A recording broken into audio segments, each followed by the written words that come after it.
ಬೇಕು, ಬೇಕೇ ಬೇಕು, ಬೇಕೇ ಬೇಕು, ಬೇಕೇ ಬೇಕು, ತೊಲಗಲಿ.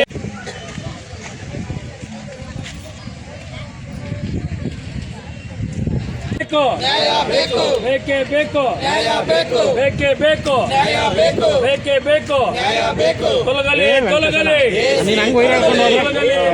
ಮಾರಾಟ ಮಾಡೋದಕ್ಕೆ ನಾವಿರೋದು ಈ ದಲಿತರಿಗೆ ಯಾಮಾರಿಸೋದು, ಆಮೇಲೆ ದಲಿತರು ಕಂಡ್ರೆ ದೂರ ಇರ್ತಾರೆ. ದಲಿತರ ಜೀವನಕ್ಕೆ ಬೇಕಾಯ್ತು ಇವ್ರಿಗೆ ಗೌಡರಿಗೆಲ್ಲ. ಇದೆಲ್ಲ ನಮ್ಗೆ ಭಾಳ ಬೇಜಾರುಗಳಾಯ್ತು. ನಮಗೆ ಈ ಒಂದು ವ್ಯವಸ್ಥಿತವಾಗಿ ಇದೆಲ್ಲ ಆಗಬಾರ್ದು ಅಂತಂತೇಳಿ ನಾವು ಇದು ಮಾಡಿದ್ವಿ. ನಂತರ ಹೋಗ್ಬಿಟ್ಟು ನಾವು ಜಿಲ್ಲಾಧಿಕಾರಿಗಳ ನ್ಯಾಯಾಲಯದಲ್ಲಿ ಇದೇ ವಿಚಾರಕ್ಕೆ ನಾವು ದಾವೆಯನ್ನು ಹಾಕಿ ಮತ್ತು ತಡೆಯಾಜ್ಞೆ ತೊಗೊಂಡ್ರಿ, ಸ್ಟೇ ಆರ್ಡರ್ ಕೊಟ್ಟರು. ಜಿಲ್ಲಾಧಿಕಾರಿಗಳು ಇದೇ ಕೇಳಿದ್ರೆ ಏನೋ ಇದಕ್ಕೆ ಸೆಲ್ಫ್ ಪರ್ಮಿಷನ್ ಆಗಿಲ್ಲ ಸರ್, ಸೆಲ್ಫ್ ಪರ್ಮಿಷನ್ ಆಗಿದ್ದೀನಿ ಕೂಡ ಇಮಿಡಿಯೇಟ್ಲಿ ಇದು ಮಾಡ್ಕೊಂಡು ಅವ್ರಿಗೆಲ್ಲ ಒಂಥರ ಚೀಮಾರಿ ಹಾಕ್ಬಿಟ್ಟು ಇಮಿಡಿಯೇಟ್ಲಿ ತಡೆಯಾಜ್ಞೆ ಕೊಟ್ಟರು. ಈ ತಡೆಯಾಜ್ಞೆ ಕೊಟ್ಟೋದ್ರಿಂದ ನಮಗೆ ಪೊಸಿಷನಲ್ಲಿ ನಾವೇ ಇದ್ದೀವಿ, ಜಮೀನಲ್ಲಿ ನಾವೇ ಇದ್ದೀವಿ, ಎಲ್ಲ ವ್ಯವಸ್ಥಿತವಾಗಿ ನಾವೇ ಇದ್ದೀವಿ.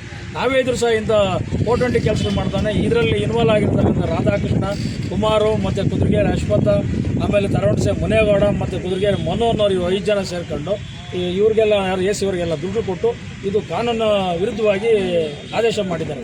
ಅವ್ರೇನ ಆದೇಶ ಮಾಡಬೇಕಾದ್ರೆ PTCL ಕಾಯ್ದೆಗಳು ಚೆನ್ನಾಗಿ ಓದ್ಕೊಳ್ಳಿ, ಸುಪ್ರೀಂ ಕೋರ್ಟ್ ಆದೇಶನ ಓದ್ಕೊಳ್ಳಿ.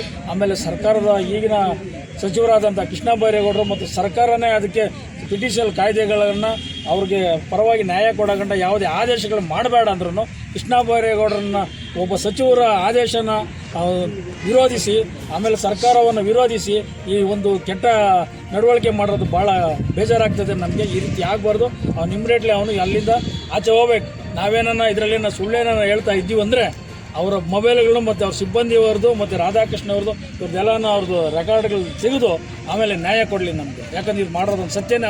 ಅವ್ರು ಇಮಿಡಿಯೇಟ್ಲಿ ಅವ್ರು ಹೋಗಬೇಕು. ಅವ್ರು AC ಕಳ್ಸೋಗಂಟ ನಾವು ಹೋರಾಟ ಅಂತ ನಿಲ್ಲಲ್ಲ. ಯಾವುದೇ ಕಾರಣಕ್ಕೂ ನಾವು ಈ ಹೋರಾಟ ನಿಲ್ಲಿಸೋ ಭ್ರಮೆನೇ ಇರಲ್ಲ.